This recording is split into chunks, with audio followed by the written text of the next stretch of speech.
Tēnā koutou everyone, it's Madeleine Lynch here from Bray Theatre Company, and today I'm joined by Christine White, musician extraordinaire, the songwriter for Bray's fantastic shows for the last 16 years or so, is that right?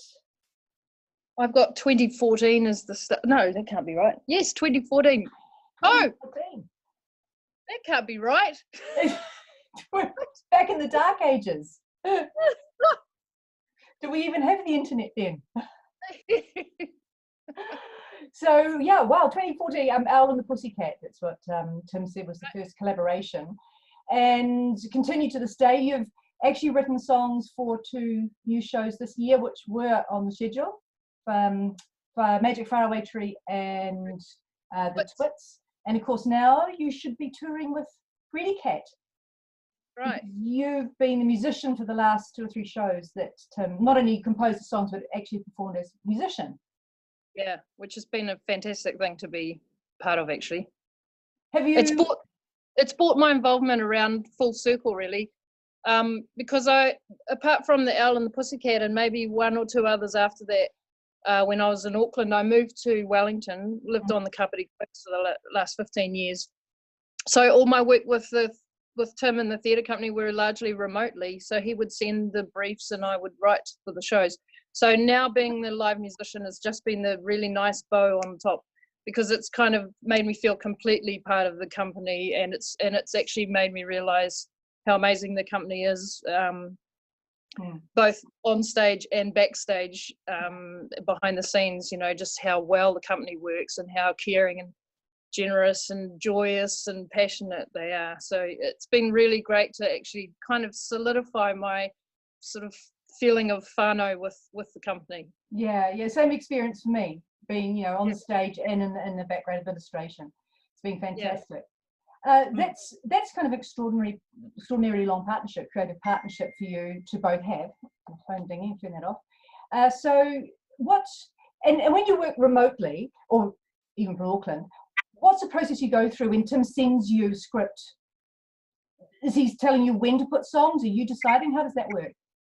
He basically indicates where he feels a song would go, and he would give kind of a general sense of what feeling he wants the song to have. I read through the whole script, so I get as much of a feeling for the characters and the story as I can, and then based on what Tim, it's sort of a combination of my take on the story and then what Tim sort of offers in terms of what he feels the song, what he wants to convey through the song. So you have quite a lot of creative freedom in what you put into those songs? What's that, sorry? You have quite a lot of creative freedom in what you put into the songs? Yes, he's very trusting. I mean, he gives guidance, but also he's very trusting to work with, so I really appreciate that. And the interesting thing I find with my writing for the shows is that I also use my own life and whatever's going on in my life as material for the show as well. So that sneaks in the background, really.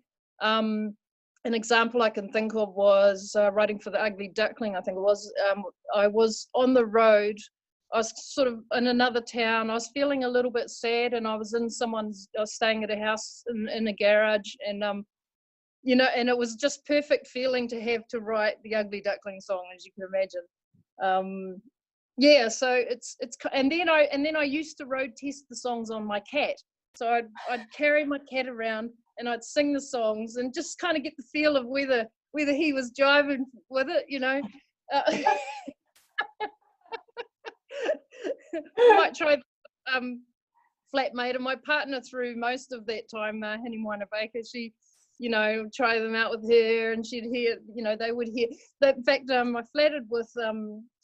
we flattered with a young woman, and when I told her I was writing for the shows, she would, you know, I'd say, oh, I've got to get these songs done this weekend, you know, that's my priority, and I'd disappear out to the shed, and then I'd come in like 20 minutes later, and I'd make a sandwich, or, you know, fiddle around, look for pens, and, you know, and she'd be like, come on, Chris. She kind of got used to that being part of the process, this whole kind of / procrastination kind of ditheriness, you know, and yeah, what she would think was messing around, but often that's the way it happens, and then you kind of just get the spark and away it would go. Yeah. But have you ever sent up a song thinking that's never going to make it. He's never going to put that in. I have sent some up that I'm not been sure about. I can't think of an example, but there have been times when I've written, and but generally I like to kind of feel as though I'm on a wavelength, you know. Yeah. Yeah, but Tim's really great in that even as far as the writing process goes, you sometimes the idea it has to grow on yourself, as you know, as much as anyone, and Tim allows that process. So he has said to me at times, oh, on first listen he wasn't sure, then he listens again and you know, allows it to sort of sit in, and that's a really amazing thing with creative process, because he's got a lot of stimuli, you know, he's thinking about the visual, the characterization, the story, and so he's got to overlay that, I guess, over the song, which he obviously does, because he sort of sits with the material, and then it, you know, makes sense, or it comes together. I mean, sometimes the song, I mean, he has, for example, the Santa show, he has different his different cast every year, and they've told me, you know, that the show takes a different turn depending on different variables, you know, so even the same songs end up having a different interpretation, which is really cool. Yeah, which I think is amazing. You've written songs that are really melodic, appealing to children, but appeal to the musicians, the singers, the professional actors who perform them, and to those musicians who come in, can tweak them a bit, can adjust the feel of them, the rhythm of them, play around harmonies, keys, all that sort of stuff. They're really versatile songs, and you know, you have written a number of earworms. Yes, I've been in trouble a lot. And actually the first thing that happened, actually not so much with the Little Yellow Digger, the first show I was in, but certainly the Santa show, I was waking up singing my own songs in my head. So we kind of joked about it being the perfect punishment for me, that I became the slave to the earworm. Yeah, that's my three daughters have been to a lot of Tim's shows, have seen the ones I've been in. They still can sing and remember better than me, actually, the lyrics and the tunes of so many songs. And literally half an hour ago, I told my eldest daughter I was coming to interview you, and then she complained that she had an earworm from the Santa Claus shows. You have your own music, of course, that you write. You've put out an album last year, is that correct? Or you were writing one? 2017, I don't even know what year we're in now. 2017, 2018, I put it out. Okay. And is it a similar process for you, the writing of, you know, your own music, the way that happens, and Bray, is it similar to the way you have a commission piece, like from Tim? It is similar in that I'm sitting with an instrument and sort of playing with sounds and ideas. I guess the difference is that I'm given direction to a point, and so it informs me, whereas with my own material, you know, it can be seen as an open page, you know, but certainly I probably the great thing about writing children's theatre is you can kind of I can play around. There's been times when I'm stuck, I've just had to, in fact, one song, the Turkey song, and Ellen Pussycat, I was really stuck with that song, and I got really frustrated, and so I just went into like a frenzy. And because you're writing for children's theatre, you kind of allow that a bit more, and so the song ended up becoming this nonsense song, which really worked. And I guess with my own work, you get in the danger of, you know, you think, oh, I'm writing as an adult, therefore I'm serious, therefore it has to be, you know, and I do like depth of layers as an adult, but there's the danger that you don't go into that playfulness, you know. So that's where writing for children's theatre is good for me, because it keeps me in that. You got to be willing to toss things out and then sort of jiggle them around and have them sound weird and come out different. And do you have a favourite instrument you work with when you're, you know, composing songs? Well, guitar is my main instrument. Although for the Magic Faraway, for the Twits, I was house sitting. I've been sort of nomadically house sitting for the last 9 months because I relocated to Auckland. One house I was at had a piano, and so for the Twits, I did a lot of work on the piano, which kind of, again, a different instrument gives you a slightly different take, and if your skill level's different, I'm not a pianist by any means, but so then it's just fun, because you become a novice again. Yeah. Novice. Do you have any favorites among the songs that you've written or the shows that you've written for Tim? Oh, too many children to choose. So yeah, there is that. I still really think back to Alan Pussycat, the first one, the first few actually, and the Santa Show. Yeah. And then sometimes I feel like there were a lot of pirate songs. It's been a lot of pirates, sea shanties and pirate songs. And I've really enjoyed also the latest ones, because I wanted to challenge myself a little bit more thematically or musically. Mm-hmm. So the which you, of course, haven't even seen the light of day yet, but they will. Yeah. They will. And about during the lockdown, have you had time to be creative for your own ends? I've done a little bit of writing. The lockdown for me has been mainly kind of resting and recuperating my body a bit, but I have done some writing. Been learning how to use a drum machine and writing, and also did a little collaborative project with my mum, because we were in different houses. She was on her own, and I've been writing a haiku a day, or a little short poem a day to kind of give a snapshot of the day. I've been doing that since January 1st. Oh, and do you want to give us one?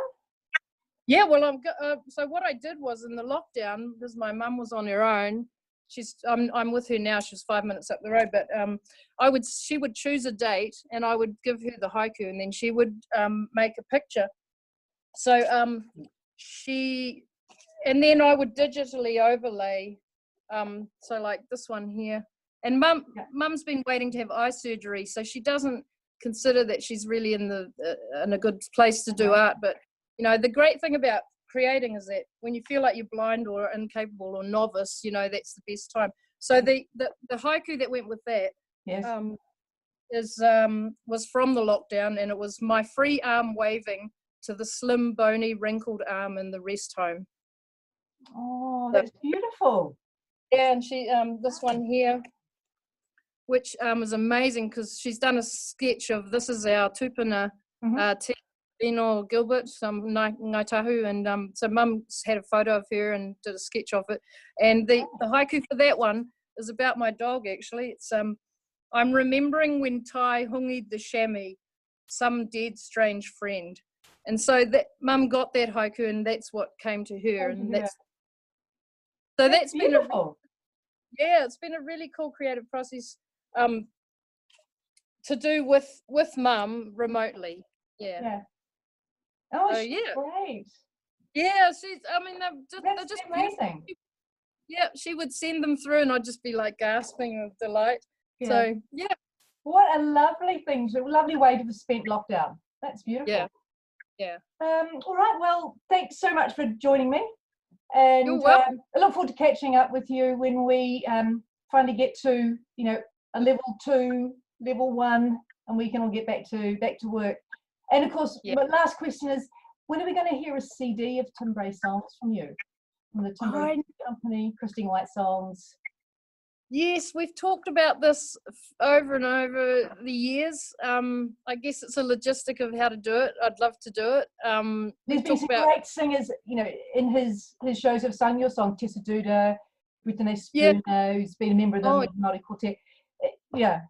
It would be great, wouldn't it, to have like a kind of mixed CD, and wouldn't it? Yeah. So that'll be on the list of things to do. Is that it's a sort of company that's always expanding what they do. Look, they're passionate about children. They're passionate about the craft of drama and theatre, and they're just amazing to be a part of.